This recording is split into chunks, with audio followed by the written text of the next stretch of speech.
franchise quarterback of 15 years, announced his retirement. New Orleans brought Jameis Winston back on a one-year, $12 million deal. Winston spent last season learning under Breeze with the hope of taking over. The Saints also have Taysom Hill on the roster to compete with him. And yesterday, Sean Payton said that although New Orleans is set at the quarterback position, both Winston and Hill will compete for the starting spot, and neither currently has a leg up in the competition. So, Shannon, how do you like the Saints' new quarterback situation right now? Well, it is what it is, Skip. Obviously, they're not Drew Brees. Drew Brees is one of the all-time great quarterbacks, so clearly they're not that. And they're going to miss the ability. Drew Brees and Sean Payton thought they've been around each other for so long, Skip. They actually probably thought alike. And a lot of the plays that Drew was thinking in certain situations, Sean was thinking the very same thing. Now Sean's going to have to do a little bit more coaching now. A little bit more coaching, because Jameis is extremely talented, but there's some things that Sean Payton needs to correct, needs to fix, mainly the turnovers. Now, I just don't know what I'm going to get from Taysom Hill, Skip. I haven't seen him play the quarterback position where you just open it up and says, okay, son, the keys to the car is yours. Just don't wreck it. Yep. So I think he's better suited for the role that he's served in the last 2 to 3 years, which is a jack of all things. He'll throw it, he'll catch it, he'll run it, block. I just don't see a scenario in which he beats Jameis out for this job, Skip. But they're still in contender mode, Skip. There ain't no rebuild. This ain't no rebuild. Sean Payton don't strike me as a guy that rebuilds. No. He wants to reset. Yep. And says, okay, we still have Mike Thomas, we have Alvin Kamara. We still got guys on the defensive side, Lattimore and Cam Jordan and DeMario Davis. So, hey, I expect us to compete, Malcolm Jenkins. I expect us to compete at a very high level and contend for this thing. But, Skip, they got their work cut out for them. Tom Brady smells blood in the water. He's like, man, look here. The band is back together. Yep. I got more hits. He's like, we're not going to be like the Beatles. We're not going to get all greedy and somebody this and we go our separate ways. And, yeah, we make music apart, but it was never like we made it when we were together. So he kept that thing together. So he's trying to get – Tom Brady tried to fill out his hands. Then what he tried to do, Skip? Go for 10. He tried to fill out his hand. So when he looked down at his hand, like, I got a ring on every finger. And that's thumbs. All of it. You want all that. Look like, hey, lay. And then who knows? He might like, hey, I might try to catch Mr. Russell. But, Skip, they got their work cut out for him. You have to do it like this because let everybody compete. Hell, you're in the NFL. You've been competing all your life. That's how you get to where you got. Some guys compete harder and can do it better than others. But, hey, you got to compete for this thing. Sean said, I ain't handing it to neither one of you. You get this job, you're going to earn it. And I'm going to know because I know what I'm looking for. So if Jameis wins this job, I say by the first preseason game, Jameis had this thing locked up. You could be right, but I don't think you are. So if I were asked to rank the Saints quarterback situation, their new situation on scale 1 to 10, I would give it a 5. And the reason for this is I think Sean Payton loves Taysom Hill. I think he likes Jameis. And obviously, to your point, Jameis is the better overall. He's just a better fit as a starting quarterback in the National Football League than Taysom Hill. But remember, Sean Payton has trumpeted Taysom Hill as a starting quarterback in the National Football League. So, to me, what's the oldest cliche in football? If you have 2 quarterbacks, you have none. Right.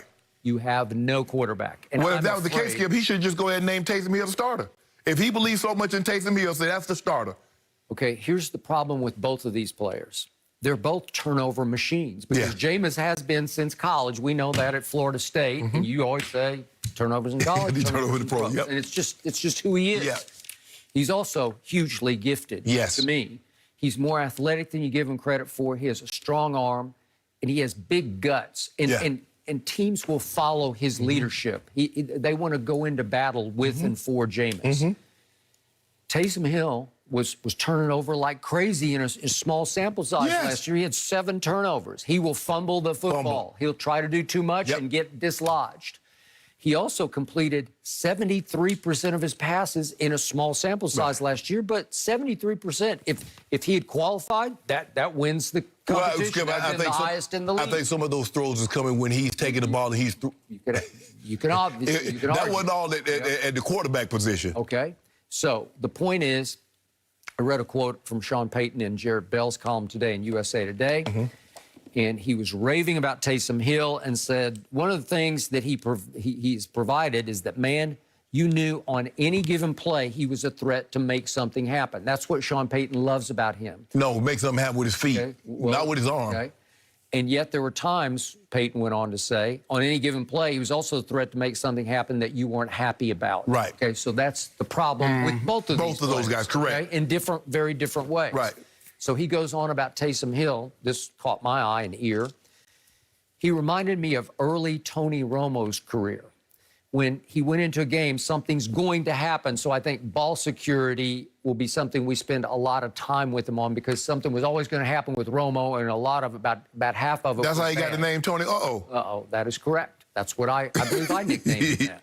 So the point is, he's enamored of Taysom Hill because he plucked him off the waiver wire. Remember, Green Bay had him. He was undrafted out of BYU, but it's BYU. BYU, yeah, the quarterback. So undrafted, and they kept him to the final cut, and then they cut him, and within minutes it seemed like Sean Payton jumped all over it and said, "I'll take him and I'll show you." What does Payton like to do the most? He likes to say, "I'm the smartest man in the room." Right. NFL, watch this. Watch what I do. Tim Tebow could have been that before Taysom Hill, Skip. That is correct. So this is sort of a Tebow-esque situation, but I'm not convinced he wants to just hand the job to Jameis. I think he's going to give Taysom Hill every chance to win this job, because that makes him look better. Jameis was the first pick in the draft, so it's hard to say, well, I fixed him or I made him great. First pick in the draft, undrafted free agent. First pick in the draft. Okay, so that's who Sean Payton is. And in the end, for me, advantage Buccaneers. It doesn't matter who starts at quarterback. The Buccaneers have an advantage, Skip. But I just look at it like this. Both of these guys will need to take care of the football. We know Jameis. We've just seen a small sample size of Taysom Hill, but in that small sample size, he turned. It's kind of like Jalen Hurts, Skip. It was a small sample size, but he was a turnover machine in that small sample size.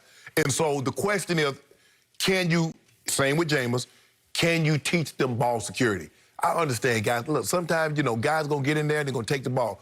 But we can't give them every time you get hit, the ball's on the ground. Or we can't have you in negative and plus territory turning the ball over. We got to come away with points. And that's going to be something that Sean Payton emphasized, because that's what hurt him in the play. It was the 4 turnovers that doomed him. I will give you this on Taysom Hill. He's a more talented Tebow because he's more athletic. He can do more things. I'm not saying his intangible package is stronger, because it's probably not. I just haven't seen enough of him to know. But, boy, he's made a lot of big plays, but he seems to be better when he's the gadget guy.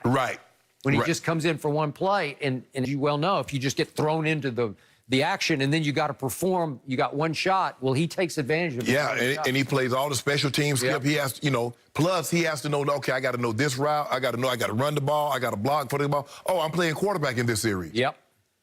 So they put a lot on his plate. I just think he'd be better served in that situation. And I don't see how, just like last year, I felt that, and the advantage that Jameis has that Cam didn't have, Skip. Jameis has a year of this system under his belt. Cam was coming in, 2 weeks, 3 weeks before camp started, fresh. I got a sneaky suspicion here. This is going to be a mix and match situation where he plays both of them, even to the point terrible then. Of alternating. Once upon a time in Denver, you watched 2 quarterbacks. Sean Moore and Tommy Maddox, And you was around for the Cowboys when they did Craig Morton and Roger Staubach. It does not work. It does not work. Well, we'll see. But Sean might say, watch this. I'll make it work. I mean, I've heard of, guys bringing in the play, but not the quarterback. The quarterback coming in, hey. Next thing you know, the play over, he trotting up the field. Here come another quarterback. I'm like, I wonder if anybody else think this thing look really bush league to have your quarterbacks bringing in the plays. True. It feels like everyone tries to think that they can be the one to make it work. Like we see it in college football too. Like it doesn't work. It doesn't work well. You got to have one guy, one leader, one QB. We'll have to see how it plays out with the Saints. But I want to ask you about this. Did LeBron just take a step towards his lifelong goal? You might not believe what I'm talking about. LeBron. Stick around. Yep. No mercy.